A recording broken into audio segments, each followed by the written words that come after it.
Ji, and I request Mr. Arulvali to present a shawl, and I request our Palguna Kumar to garland our past president.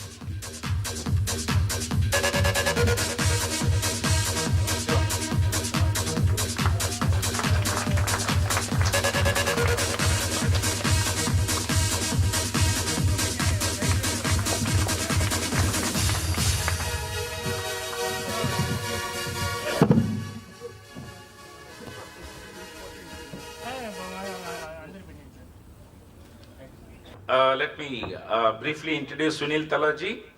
He is the past president of ICAI, Central Council member for 3 consecutive terms. He was elected to the council with the highest votes secured by anybody from the Western India, Western region, and during his term as president came with a very innovative ideas and changes that were revolutionary. Introduced the new logo for CA. We have logo.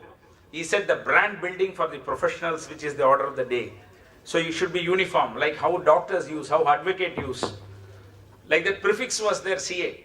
That was like, although it was during our period, it was there in the executive, but the starting point is to have a separate logo, and implemented the dress code also. Whenever we meet in the council, wherever we are representing before the bodies, what should be the dress code?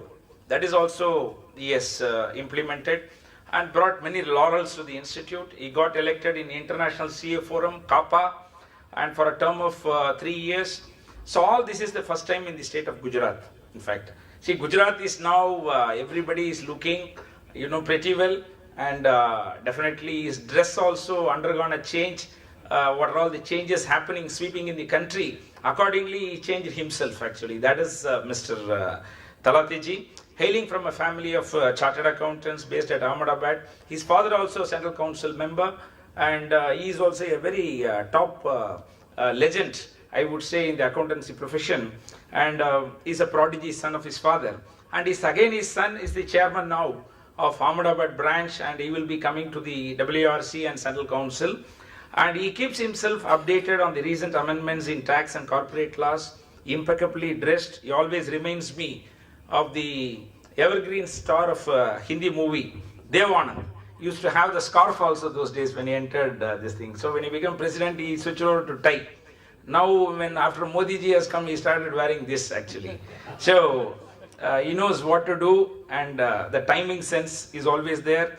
He is also evergreen and ever enthusiastic, proactive thinker, always on the go. And a fellow member of ICAI. He is a Masters of Commerce and Bachelor of Laws as well. He is a lawyer as well. And he is a multi-talented person who has a keen interest in varied organization.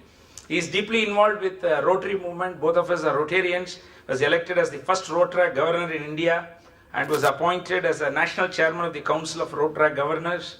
He has also been associated with the Junior JC's Junior Chamber, Executive Committee member of the Income Tax Bar Association 80, and Chartered Accountant Association, which is a very powerful body in Ahmedabad, and a Sports Club of Gujarat, and he has been on the board of the Karnavati Club, and all the clubs, social clubs, is very actively there. And in fact, the type of networking dinners he used to organize in the Karnavati Club, everybody we used to go there. So whenever there is an invitation, immediately we go. The fellowship will be of a very high order, and he is a public representative in the governing body of Ahmedabad Stock Exchange by the Government of India, Ministry of Finance. Was elected as the president of the Chartered Accountants Association Ahmedabad 88-89, and elected as the member of the Executive Committee of Gujarat Chamber of Commerce and Industry Ahmedabad, Vice President, President of all Gujarat Federation of Tax Consultants. He has written several papers on tax laws, given talks in various seminars, conferences all over the country, and blessed with the untiring energy and dynamism. And despite his varied social commitments, he keeps his interest in academics alive by co-authoring a Ready Reckoner in Gujarati for the past many years. And his articles appear in the Financial Times every Tuesday in Gujarat, contributes and edits Tax Reporter, a monthly publication in Gujarati. I can go on and on. Being a good friend, moved with him very closely. We spent, the days and nights together as part of the disciplinary committee of the institute. Many people, we got relief thanks to his dynamic. In fact, when CBI and the Serious Fraud Investigation Office and all coming, the way in which he talks, the way in which you will see, when they file a case, when they ask adjournment, he will tell, look, see, you have filed a case against our member. You say that he cannot practice. That is the thing you want to do. But you ask adjournment. Why? So he will ask. So there is no question. Government, it's a quasi-judicial body. And how to assert when the situation demands, he knows it. That's why he's a leader as such. With this, a great pleasure in presenting before you C.H. Sunil Talati ji, and over to him where he will bring into what is the impact on the profession, CA profession of 2013 Companies Act. My esteemed colleague during my 9-year tenure in the council, Chairman of CPE committee, Mr. Murli, Mr. Sandhana Krishnan, Mr. Aruloli, Mr. Kumar of SIRC, and my dear professional brothers and sisters. It's a great pleasure for me to be here in Chennai, because Chennai is a place where I don't get occasions to come, and therefore whenever I'm invited, I try to say that yes, let me meet my dear professional brothers down the country and how they are practicing and how they are looking at the profession. I'm indeed thankful to Mr. Murli for saying so many nice words. Even I was not knowing I deserve so many things, and I really was worth of the praise that he had spoken for that. But that shows the love and affection that we all have developed, me, Sandhana Krishnan, Murli, and all of this from the SIRC. It's always a pleasure. And he did mention about my insistence on dress code. And I always believe, I still insist, that professional is always known by its dress, address and dash. If you are not a professional, appropriately dressed, I won't ever say that yes, you should be wearing, labeled clothes, branded clothes, costly clothes, but you should be impeccably dressed. And your presence should make the difference to the other party. You should not get an occasion to say, oh, I am a chartered accountant, I am practicing since 10 years. Moment you open the chamber of the ITO or commissioner, or maybe in company law department, the ROC, he should say, yes, come Mr. Chartered Accountant, it's my honor to receive you. That's very important. Same is for the address, where you practice. Your office address, the place where you do your professional work matters a lot, at least to the new clients who would like to come and get your services. Because if you are in a remote place in 3rd floor where no lift is there and inside a small street as compared to Ningambakkam Road or famous Park Street, it makes all the difference. Where is your office? You say Park Street and things are over. And most important, the dash. I've seen many chartered accountants, very intelligent, but when they argue, they become ultra sober. Sir, yes sir, please sir, please allow this appeal. Why? Why you have to back down? Why you have to surrender? Say, these are my facts, this is the law, these are the decisions. Now tell me, where am I wrong? And I'm mentioning this, friends, because as he mentioned, yes, I have converted from suit. As Murli, I've never seen him any other dress other than suit. Either it is 6 o'clock in the morning or 2 p.m. at night. It's always in the suit. But I feel that yes, you have to change according to the time. And why I say so? My dear friend Girish was here, Girish Ahuja. I started my practice also mainly focusing on taxation. From 76, 77 when I started till 1990, my 70% of the revenue from my office was from income tax. Was it filing of the returns, appearance before the AO, filing of CIT appeals and appearance before CIT, tribunal, and for that matter, settlement commission. I was in top 5 in Gujarat who were filing settlement commission petitions.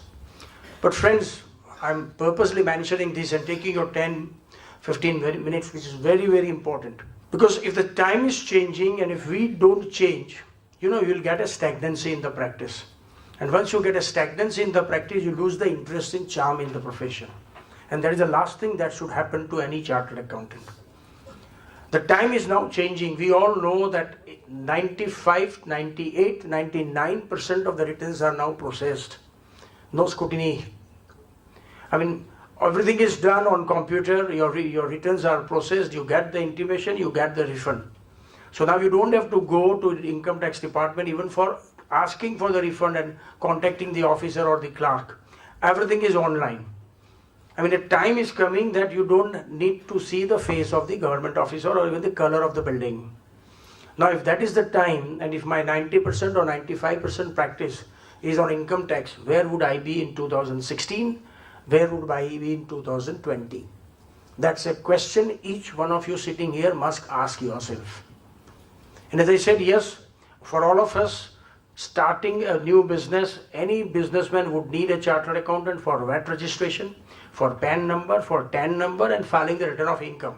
So that's our bread and butter. But you can't survive, and you should never think of surviving all through life only on bread and butter. For a change, you must have cheese. For a change, you must have jam. And for a change, you must have other items on the plate. And how do you get it? Only and only if you diversify and involve yourself in other practice.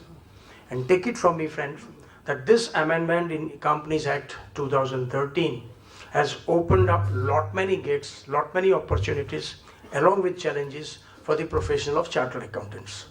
Be very clear that by Institute of Chartered Accountants of India and we becoming the member of the institute having certificate of practice are the only persons in this country who can do the audit of a company. And for that matters, others. I'll be coming to that later on. And therefore, audit profession is our main area of exposure, area of performance of the service, and in turn allow the government as well as the stakeholders to appreciate what kind of audit we are doing. Be very clear that our certificate means a lot to the shareholders, to the bankers and financial institutions who have lended the money, and to the creditors. Management is in a different position. They want that, yes, you don't comment and say everything is fine. Shareholders and stakeholders and creditors want to know, yes, everything is fine or there is something wrong for which our attention is drawn to. And those are the provisions that are now embodied in this amended provisions.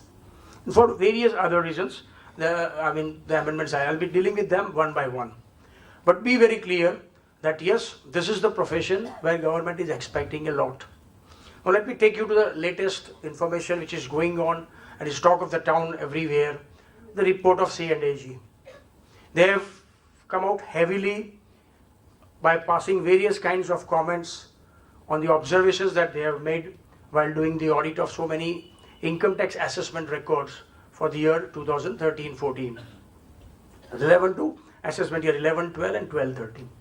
There are more than 30 chartered accountants who have signed tax audit reports in excess of 300, 400, some of them even cross 1,000.